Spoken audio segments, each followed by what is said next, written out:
The Spot Track Podcast, talking sports contracts, the salary cap, and business of sports. Welcome to the SpotTrack.com podcast. I'm Kevin Sylvester, along with Paul Packin, the founder of SpotTrack.com, Mike Giannetti. And the offseason is here in the National Football League. It all begins, Mike. Don't we love the offseason? Sometimes the offseason can be equally or more exciting than the regular season, particularly in the world we live in now where fans are just insatiable for any and every piece of information they can get. That's right. Change is good, right? And we've got plenty of that lined up this offseason. I think we've already seen, a ton of change, and there's more coming literally every single day. So there's plenty to talk about, lots of excitement, and we'll try to break down what we can here. Yeah, let's talk about the quarterbacks, because it's going to be a huge change. It's already started. In quarterbacks, yeah. Alex Smith being traded to the Washington Redskins, which I guess a little surprise. Funny, it happened the day there's like, all right, he's going to be traded, right? He's on Dan Patrick's show, and then boom, it happens. And so that means Kirk Cousins is going, right? Yeah, do you think he found out on Twitter? How do you think Kirk Cousins found out about this, right? Insta chat. Yeah, whatever that Snapdragon, something like that. Snapgram. Facebook, as Bill Belichick likes to say. Well, the Redskins certainly took a stand here, didn't they? They certainly put their foot down in the offseason with acquiring Smith, and not only so by extending Smith. So, there's absolutely there's no question that he's the guy going forward for the foreseeable future here, which is, I think, a good move. They traded for certainty basically is what they experience, did. He kind of got the contract that Cousins never could get, right? I heard a bunch. I read a bunch of tweets this week that basically said they were dating Cousins and now they're married to Alex Smith. So. That's good. That's good, right? The reports came out right around the Super Bowl game about what happens with Kirk Cousins. Now we were all speculating, and you have and we have about where he would go, but the reports came out that the Redskins might want to tag him so that they could trade him. And maybe I'm hanging around you too much, but when I first heard, I'm like that's nuts. That's crazy. There's no way the Redskins are going to have to eat that cap hit and then be held at the mercy of Kirk Cousins signing the franchise tag in order to trade him. Well, but he might sign it to be traded, right? He would have to. Right. No, I'm just saying, okay, we can move you here, but you have to sign. Or keep the heat on him to say, really, don't do anything to me so I can become a free agent, go where I want to go. But we'll let you talk here in a second, Mike. The only thing... Take over, guys. They can't just let him go for nothing, though, right? I think they pretty much made that decision, didn't they, by trading for Alex Smith? Well, but if they tag him with a franchise tag, then they have a chance to get something for him. I think that ship has sailed. I think this is reactionary. I think this is a trying to save face moment for the Redskins. I think public opinion probably pushed back and basically said we have to at least throw this out there to say that we're trying to get something for Kirk Cousins, because for 24 months we had this guy basically on a string and had the opportunity to move this guy and get some kind of value, really good value. I mean, if they had done this 2 years ago, they were in a situation where they could have pulled some serious pullback for this. For Kirk Cousins, he was established. He was throwing for 4,000 yards and 25 touchdowns. I mean, you want to not sign him and trade him then? I don't think anybody's complaining. I mean, you're going to get a nice drawback. You're going to be able to start your franchise over in terms of that position. Yeah, they put the cart before the horse here, is what they did. And bringing in Alex Smith took away all their leverage on Cousins, obviously. Really, yeah, you said it, Paul. Kirk Cousins has to play ball now if this is really going to happen. They're going to tag him for $34 million. And he has no reason to want to play ball. Look, he's been a good soldier here, right, for 2 years, and he signed that tag as quickly as possible because money is money, right? And a starting role is a starting role. But, if it's him and his agent, who is also Alex Smith's agent, by the way, so this is one big happy circus over there. That is a tough picnic this summer. Yeah. Anyway, Kirk Cousins has to sign a $34 million franchise tag, which will hit the Redskins cap to go with whatever Alex Smith is going to account for. Let's say it's $15 million plus. Can they even handle that? You're talking $50 million for two quarterbacks to start the league year. I mean, it's not normal. It's not common. Is it possible? Yeah, they're going to have to move some guys just to make this happen. And if Kirk Cousins wanted to really mess with the Redskins, he could wait a couple of days before signing it, keep them completely handcuffed by the cap and unable to do anything else. That's the thing, right? And there's definitely some angst between him and this front office because of what happened last year. Because they franchise tagged him, they couldn't sign anybody, right? They couldn't get him 2 to 3 good wide receivers to throw to.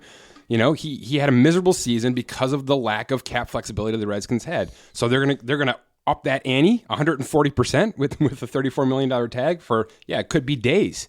Certainly they'll be talking to teams about a trade legally in quotes, right? Sure. And they'll have something in mind, but yeah, it hinges on Kirk Cousins playing ball, and that is a lot to ask. There's no possibility of a sign and trade, is there? No. Like you see in other sports? No, not really. I mean, none of this, when you talk about a third franchise tag, this is an exclusive tag. It's got to be signed. Everything sits on Kirk Cousins. The Redskins literally have, I mean, technically they can't even confer with other teams until that 3 to 4 days before free agency when there's a little bit of wiggle room. Yeah, because everybody abides by that. Yeah, right? sure. Everybody follows the rules, right? Yeah, they're all at the Super Bowl. And they don't Is talk. there any? Nobody there's talks to no, the combine, There's yeah. no ability to trade the rights like we see in other sports. Like you can't that before you make him the franchise player or pin the tag on him. There's no way to trade.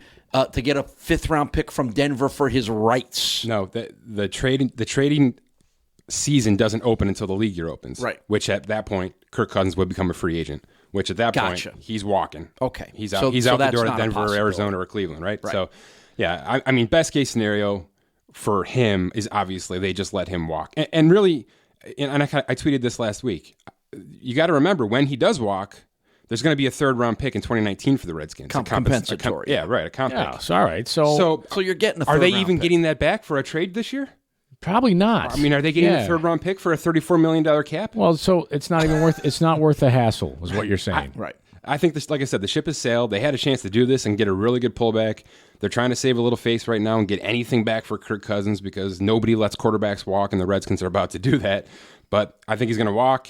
I think he's going to sign a nice big deal. Where's your guess? $1 million question, right? $100 million question, really. Boy, it sure sounds like Denver's in, but Denver cannot afford $100 million guaranteed, front-loaded.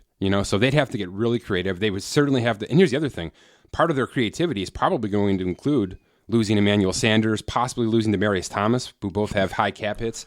So, welcome to Denver. Yeah, welcome to Denver. Start throwing to tight ends. But so it's not a great situation for him, even though that's a franchise he probably would like to go to.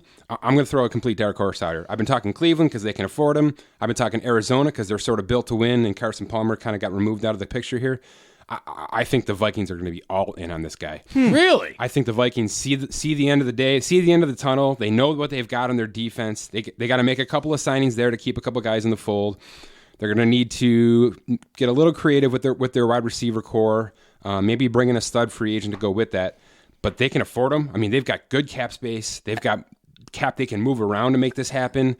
And why wouldn't Kirk Cousins want to go and play in a dome on a great team that's got a chance to win the Super Bowl next year? And that means let all 3 guys They're already going to go, yeah. Right. So it's just you don't tag Case Keenum. And look, worst case scenario, you can probably assume Case Keenum's not going to get a deal in the first couple of days of free agency, right? If he's let to walk. He's sort of going to be, maybe in that 2nd tier of quarterbacks that go, which is based on the guys that are going to be available. So if they swing and miss on Cousins, they're going to be able to go out and bring back either a Keenum or even a Bridgewater if they need to and kind of start back over with that. But I think that's going to be the team that makes a quick push in free agency. Like, it'll have to be a little bit of a creative deal. It's not going to be, $50 million up front like the Browns might be able to do. But it sounds more and more like the Browns are just going to be sitting on that draft pick. They're going to take a quarterback with the draft. They're not going to make a huge splash in free agency in terms of the quarterback position. And if they're out, I think Minnesota's the team. Interesting. That's the first I've heard anybody throw the Vikings in. Love that theory. Love it. Makes sense. Nick Foles, Super Bowl MVP. What a story he is. And everybody's like, okay, where's he going to play next year? And there's a chance he doesn't play next year, that he holds a clipboard again, right? Sure, yeah. I mean, we talked about an offseason. Let's talk about this, right? We've got a starting quarterback traded. We're going to have a starting quarterback hit free agency, and we've got a backup quarterback as a Super Bowl MVP who now has really no role next year. So, I mean, we've got a heck of an offseason, and we're not even there yet. So, that's assuming, Carson Wentz will be healthy. That's right. For the Eagles. Well, to me, that's everything here. That's everything with this discussion, because I think if Carson Wentz is healthy and they know he's ready for week 1, I think Nick Foles brings in a trade that the Eagles can't refuse. They can wait to trade him. They can wait. Right? They don't have to trade him now. Let's talk about that, because the numbers kind of bear a little bit of a difference there. So there's a $3 million roster bonus that's due March 18th. It's guaranteed, so if they release him, they owe him the $3 million. But if they trade him before that, they don't have to pay that. The new team has to pay that. So technically speaking, The best case scenario trade for Philadelphia with Foles is that first week of free agency before that roster bonus is paid, which would save them $3 million, which they need. Let's talk about that too real quick. The Eagles, they have the lowest cap space in the league right now. So you win a Super Bowl, but man, they got a lot of work to do right away. They're in the negative. They're at -4 right now. So, and really, releasing Foles was never going to be an option. It only saved them like $1.5 million in cap anyway. So trade is really the only option in terms of getting rid of Foles, unless they decide to keep him. And to me, it's all about keeping him right now with Philadelphia. Well, the word is a 9 to 12 month recovery for Carson Wentz from an injury that happened in early December, right? Yeah. So do the math on that. At the quickest end, you're talking about him being maybe ready for training camp. And on the back end, you're talking about debatable for the start of the season. And let's look at the Vikings, right? They certainly weren't going to bring back Bridgewater before they needed to, right? We've seen this in the league. They're not going to rush Carson Wentz back if they don't have to. And now they don't have to, right? Because they've got a backup quarterback who's a Super Bowl MVP. So it sure sounds like the good play for them is just to keep Foles.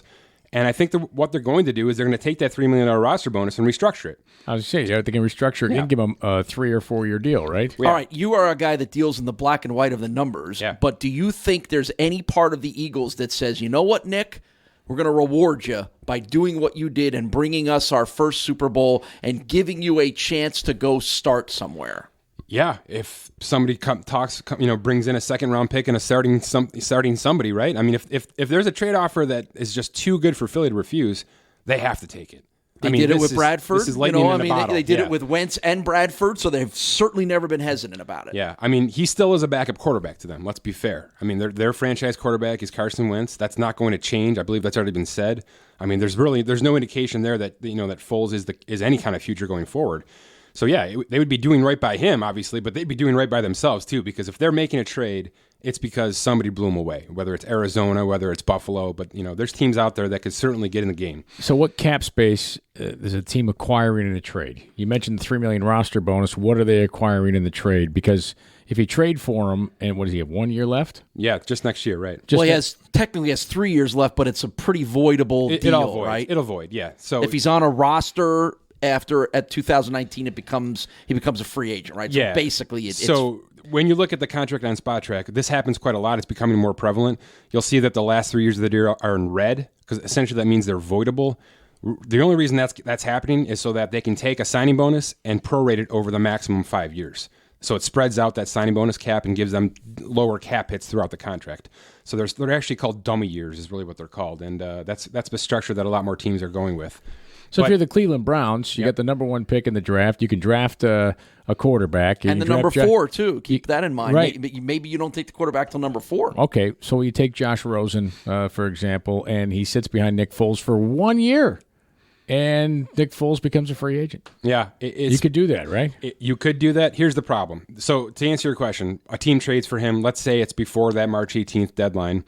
So they're taking on $7 million. It's a $7 million salary, $7 million cap hit. Oh, that's nothing. It's nothing. Well, that's what Foles will be saying, right? So Foles and his agent come in and they say, "Great, you want us to start for a year? You're going to pay us like a starting quarterback." So that's going to get thrown out. But I don't have to. He's going to sign a 2-year deal or a 3-year deal, with a signing bonus, with a nice salary. It's going to be that Ryan Fitzpatrick kind of $10 million, $12 million contract, in my opinion, if he's going to be a 1-year deal. But there's no way that somebody trades for him and he plays on a $7 million contract and starts 16 weeks. No way. Can the Eagles restructure a deal to keep him? For sure. Yeah, like I said, that $3 million roster bonus can be restructured over the 4 years left, right? Those 3 dummy years and next year, which saves you 2.25 right off the bat. So right away, you've got a cap hit under $5 million, which for a backup quarterback, still a little bit high, but it's completely tenable. Wentz is only costing you about 6.5 anyway. So, those two together. And who knows? Maybe Foles is starting 6 weeks for the Eagles this year. You never know what's going to happen with Wentz over the summer. So, you don't want to take him out of a position where he's not happy financially, right? So you're still going to pay him the $7 million. You're just going to restructure that bonus for cap purposes over 4 years, save yourself some cap space, get yourself in a little better standing. And to me, ultimately, that's what I believe happens. I believe Foles is probably the week 1 starting quarterback. and he's on a little bit of a restructured contract for cap purposes. All right, one other non-quarterback who is a little bit in the news and a little bit of chatter and speculation about is Le'Veon Bell and what's going to happen with him. As he was pretty adamant about saying he will not play for the franchise tag, which is always easy for those guys to say. The funny thing about Bell is, and maybe the Steelers or maybe his agent are at fault for this. Not at fault. I love it, but I know so much about what he's asking for. Just from what I'm hearing the public. I mean, I know what he wants in year 1, in year 2. I know what he doesn't want. I know how much per year he won't take and wants to take. I mean, he's a dream for a guy like me trying to evaluate a contract, right? But so I've done actually a couple of instances where I've actually tried to break out a contract for him, and I've posted that on our Twitter feed at SpotTrack. But it's been a little bit complicated because let's talk about the Steelers real quickly here. The Steelers do something that really no other team does, and they hold absolutely true to it. They do not guarantee base salaries, ever.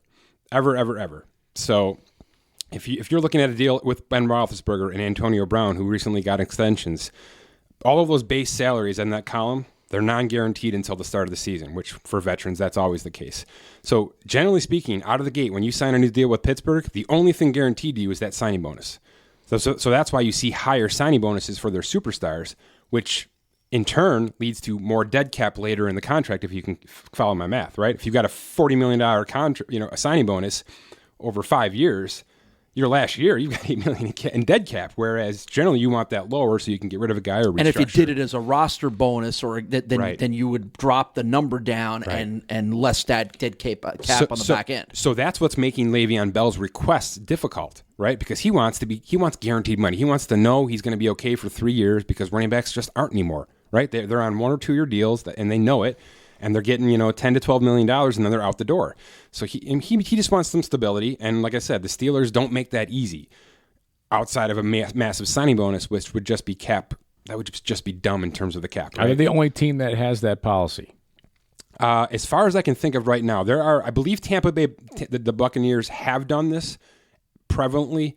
But I'm not sure they're as tight to it as Pittsburgh is. Pittsburgh is absolutely tight. So what's the advantage of not guaranteeing the salaries? You don't get stuck in a Marcel Darius situation where there's 2 years of salaries down the road already guaranteed now, and God forbid he becomes a train wreck and you don't want him on your team anymore. Now you're on the hook for $15 million of next year's salary that you don't want, right?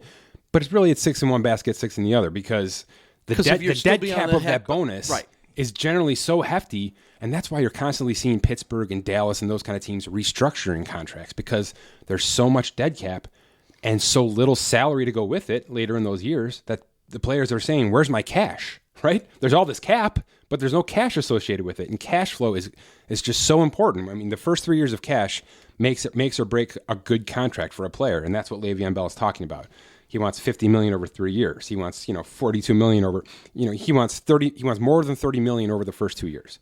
He thinks he's a $15 million per year running back, which means at least for the first 3 years, it's got to be more than $45 million over 3 years. That's what he's basically said. And that's why LaShawn McCoy follows your tweets. That's right. Yeah, that's why lots of running backs follow me, because I'm always trying to make Le'Veon Bell a $15 million running back when there's nobody even worth 9 right now. Right. So, and the final NFL topic is something that obviously you've had a little fun rolling around in your head, which is the Cleveland Browns have the most cap space of any team in the NFL. Suppose they wanted to add an intriguing tight end prospect to their lineup. Yeah. So obviously we're across sports right now just because of how much is going on in terms of the NBA trade deadline, MLB's lack of free agency, and obviously the NFL offseason here. So we're at a point now where the Browns are at that $110 million cap space mark, which is absurd.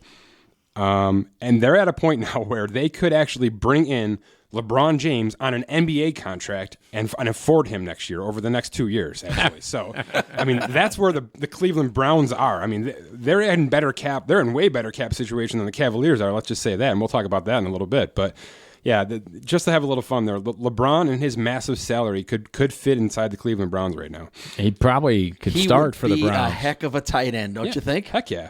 Yeah. Oh yeah.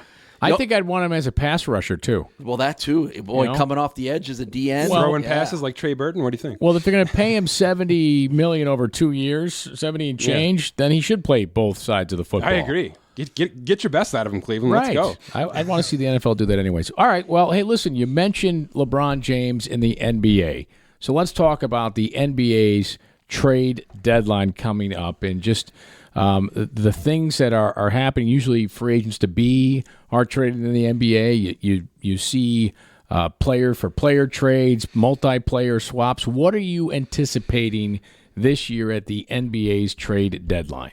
Yeah, not unlike the NFL conversation here, I think the biggest trade has already been made. I think that Blake Griffin move was somewhat outstandingly ridiculous. I mean, the fact that Detroit took that on and gave up so much, and they're going to essentially try to build their franchise around him, which is what the Clippers were doing when they traded Chris Paul and got rid of everybody else before that. So it's a little bit weird how things just shifted on that and happened quickly, from what I hear as well. I don't think we're going to see anything even close to that. But what we will see, and I have been hearing this, and I think this is actually really good practice. So what we see in free agency with these NBA teams now is players kind of ganging up, right? You saw LeBron get a couple of guys together. We saw in OKC, right? Russell Westbrook kind of got Paul George and Carmelo Anthony together, and those kind of three-pronged attacks in terms of how to go and make a long-term season work out successfully. So not unlike that, I think that's what's going to happen in the next 48 hours with the NBA. You're going to see multiple team trades, whether that's 3 teams, 4 teams, come together. Because here's the situation with the NBA and trading. Money is a really big deal. There's really strict rules on money out, money in, right? There's percentages of salary that have to be accounted for, so that you can't just trade LeBron James for a second round pick who sits on the bench in Memphis, right? Right. So there's really strict rules in terms of how everything's got to work. Well, like you're talking about, Kevin, a lot of these players are on expiring contracts. So they've got smaller salaries or not much salary down the road, things like that. So the pullback is people want draft picks. Let's just say it. People want draft picks right now, right? They want to shed cap because the free agent class this year and next year are phenomenal. I mean, superstars galore. You could build an Olympic team with it. So they're trying to shed cap, and in order to shed cap, you still have to acquire cap because of how the rules of the NBA trade work. Well, in order to make that trade work, your team doesn't have to take on new players. Maybe another team can. So like I said, you're going to start seeing teams partner up. You're going to start seeing saying, all right, well, I'm going to move my first-round pick here, and you move this player there, and then they'll move those 2 players there. And it's going to be this big circle, and just to make the money work and the picks to go where people want them to go, I think it's going to be interesting. It's going to be complicated. It's going to be a lot of work for us to kind of track it. But I think that's the route that teams will have to go to shed cap, add draft picks, move players, and make the money all work. So you're telling me Keith Van Horn will be traded again this year? Sure. Yeah. Right? I mean, no. Like Keith Van Horn right. has been traded because of his contract. Yep. Was it the Nets or Sixers? One of those contracts is so enormous, like he would always be traded. Yeah. Well, that's the funny thing, right? His contract would be. These guys with the NBA, they have what's called a cap hold. Do you guys know what this is? No. Essentially, so let's say LeBron James decides to opt out and he becomes a free agent next year. That's happening, right? Absolutely. It's not even discussable. So he's opting out, no question. The Cavaliers will still have a cap hit for him next year until he signs with a new team or they release his cap hold. So you essentially hold a placeholder cap for players that aren't even active on your roster anymore. So why would they hold a placehold? Essentially, it's holding the rights, right? So until he actually signs for a new team, they can hold his rights. So even though the contract is expired, they their still cap. have the rights. Yeah, and it counts against the cap. Interesting. And it's a really big financial nightmare for a lot of teams, especially for guys who play over in Europe and stuff. So they'll draft a guy, they don't want him on the active roster this year because they don't have the cap, or so they can modify a cap hold, let him go play in Europe, and he's on their long-term roster, and he's got a cap hold against their current year's cap, but he's nowhere in sight. So that stuff happens all the time. So all of that is accounted for with free agency and trades as well. There's exceptions and all these different things that go in it. Long story short, the NBA money is an absolute nightmare. So, we do our best to break it down, and we really do answer a lot of questions, and we welcome them via email or at Twitter. but because it really is a complicated situation. But I think really at this deadline, you're going to see that. You're going to see a lot of things come together at once to make draft picks move, money move, and small players. I'm not going to say there's going to be a lot of big players moved, but it's going to be complicated. All right, I want to throw it at you because I know it's a great topic for sports talk radio and TV shows and bar stools. And I think I just saw a report as we record this where LeBron James said he will not waive his no-trade clause. But from a very logical standpoint, if your point is correct and the Cavs know he's not coming back next year, wouldn't you say, I got to get something for him? Trade him wherever, somewhere, but it won't happen, right? I mean, it's not going to happen, but there's a logical part of it that says it should happen. There's no franchise tag, right? They can't keep him around if he doesn't want to be there. It's a really interesting situation. I mean, they're still third in the East, right? I mean, they're still competing. They look terrible. Let's be honest. Their cap looks terrible. I mean, they've got that game against Houston. Oh, yeah, that was not a game. No, my God, that was not a contest. I could have played in that game for Cleveland. Not ready to go there Listen, yet. I could have held. Listen, I could have held the little red cape and just waved it as they went by. Sure. Yeah, the hyperbole is stretching a little thin over here. Okay. Yeah, should they trade LeBron James? That is a question I don't think I'm ready to answer.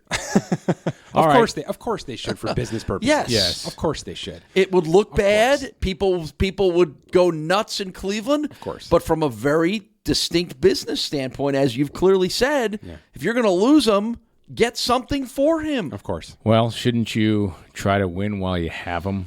That's really what it comes down to. Do they think they have enough to win it all? I don't think they do. I don't think anybody thinks they do. Listen, you know this for a fact. You cannot win the NBA championship without LeBron James if you're the Cleveland Cavaliers. No question. You can win it with him because you have. So now you better win it, or when he walks, the same people that would scream about you trading him now are going to scream about letting him go without anything coming back. Try to win while you got him. That's how I'd look at it. Here's the worst part to it, though, right? And really, the question is: are they buyers or are they sellers? Right? LeBron included. I mean, are they selling pieces off here, or are they really going for it? Because it's either go for it all, right? There's no like based on what I've said already. No team's going to get a player right now in the next couple of days that's going to make them better for the next 3 years. I don't see that player being moved right now. Not even like a DeAndre Jordan. He's like a 50-50, and I don't know how much better he really makes your team. He's kind of like a one-trick pony. And I hear you, right? Yeah. So even if that's the guy that moves, it's interesting, but I don't know how much better he makes you for the immediate, right? So if the Cavs are going to be buyers and they're going to say, we've got LeBron for 4 more months, let's get every inch out of it. What that means is they're going to go after a bunch of expiring contracts, right? Yes. They're going to go after the Lou Williams and the Tyreek Evans and these guys with 1 year left. And similar to LeBron, right? And Isaiah Thomas. And then where are they going to be in 6-7 months when this season ends? I mean, they're going to be where they were the year after he left for Miami. Will they still have that draft pick? Because if you're going to get players, they know you've got those 2 first-round picks, so you're probably losing that. Hopefully not both, but they're probably losing that Brooklyn pick. So now you've got a ton of free agents out the door, LeBron and James being one of them. You've got contracts on your roster that you definitely don't want. I mean, you've got Tristan Thompson for 2 years at $20 million each year. Kevin Love at God knows how much money for God knows how many years. So, I mean, you're just in a mess of a situation, and I don't know if anybody has an answer for them right now outside of trade LeBron James. You just gave the answer, taking all the emotion out of it. The answer is to trade him. But I get it, that it's not likely going to happen. It can't happen. It won't happen. But you just explained to me that if I'm looking at it strictly in black and white as a manager, general manager, there's no other choice. If you trade LeBron James, you just signed your own pink slip. Yeah, I get that. That's why you can't do it. No matter if Gilbert, the owner, tells you to do it, doesn't matter. You're fired. Because the public's going to kill you. You're gone. Will they? Yes, they will. Yes. Don't you think they know how bad they look right now? Yeah, but it's not the playoffs. Right. The playoffs are different. You just got to get in. You got to get in. Here's my prediction. He goes to play in Milwaukee with the Greek Freak. Wouldn't they be awesome together? I like it. Right. That would be incredible. You had some other names that you wanted to give some quick thoughts to about what their prospects would be. You already mentioned DeAndre Jordan. Lou Williams is an interesting guy too, just the way he's playing lately. Yeah, he's shooting the lights out. He's on an expiring contract. He's 31 years old. Been around a long 31 time, years yeah. old. He's a Case Keenum. He's a journeyman that just sort of blew up this year. Right. So yeah, I mean, he's getting tons of offers. The interesting thing is based on everything we just said. I mean, what's the real draw on him? You know, what are you giving up? Are you giving up a first? You know, for a guy that's 31, expiring contract, but maybe can shoot the lights out for you in the playoffs. Could be a difference maker. Yeah, you know, Well, Marcus Smart. Yeah, Smart's interesting because he's exactly the opposite, right? He's a hard worker, a good defensive guy, real scrappy player, can really he's a playmaker too, which is interesting for a guy of his stature. But Boston needs to move somebody because they're going to make probably a trade acquisition, either Lou Williams or I think Tyreek Evans, and they're going to sign Greg McEnroe, who was put on waivers, so they're going to get another guy for free because that's what happens with the Cavs and the Celtics over the past 5 years. So they're going to have to move Smart really just to kind of make the finances work. The market's interesting on him because I think Cleveland would be a nice spot for that. I mean, they lack defense. They lack a little edge right now. I mean, they're not stopping anybody, as you know. So that's a nice player for them in terms of that edgy side that they might need to get. Does Julius Randle bring that to him? Oh yeah, to me, Julius Randle and Jordan Clarkson, they're with the Lakers right now. They're two of the most interesting names these next 2 days because that's a package that could come in a massive 4-team trade that we've talked about here. Because both those guys maybe aren't in the long-term picture for this Lakers rebuild, especially if you're loading up for Paul George and LeBron James and players like that in the next 18 months. So those are guys who bring really nice value, especially Clarkson. Clarkson's playing really good ball right now for a guy who's got experience. That's a move to me that's interesting for two reasons. Because if that's a situation that Cleveland gets involved in to try to win now, to pull those package deals for that Brooklyn pick and for, I don't know, 3 other players They to get make the the money picks work. and LeBron. That's right. So, but no, think about it from LeBron's standpoint. So let's say that Cleveland and LA make this work right now so that these 2 players come and help LeBron try to win right now. But that first-round pick goes to LA next year, where LeBron's probably going next year. So now not only is Cleveland's team better, but LeBron's next year's team is better now as well. So that could work out for him gangbusters. And it could work out for the Lakers if he goes there because LeBron won't put up with LeVar. Well, it's interesting. I don't think anybody wants to put up with I'll LeVar. say this. I've heard a lot of people say that we're talking about the wrong LA team, that the Clippers are going to get involved because they don't have a ball situation, right? They've got all the cap in the world. He can bring whoever he wants. I mean, they're gonna empty the Still closet. LA. They're gonna empty the closet, and it's still LA. Well, That's right. and there's something to that because you think about it. LeBron, and if he goes to play for the Lakers and wins up there, okay, yeah, well, just join all the greats. Yeah. Well, if you do it for the Clippers, That's right. right? You're the greatest Clipper ever. That's right. And Interesting. Not to be outdone, but another team emptying the closet right now and really starting to rebuild is the Chicago Bulls. But you're not going to go and take that legacy in, are you? No. Seriously, you think about it. If you're looking at legacy, and you can go do it for the Clippers. Yeah. And they'll spend the money because they got Microsoft money there. That's right. So it may happen. All right. Next we move on to baseball. Today's Cap Fact.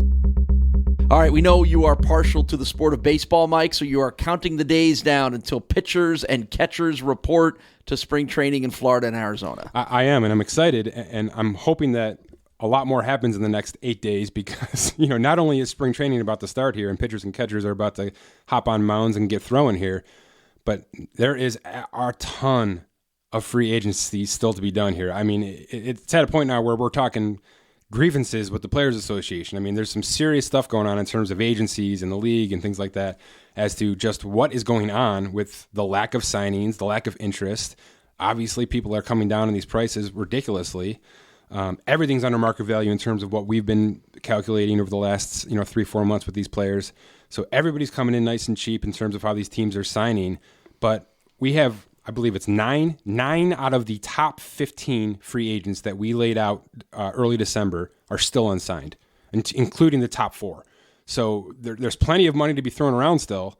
And I know teams are still interested. We've heard plenty of rumors on J.D. Martinez and Yu Darvish and Jake Arrieta.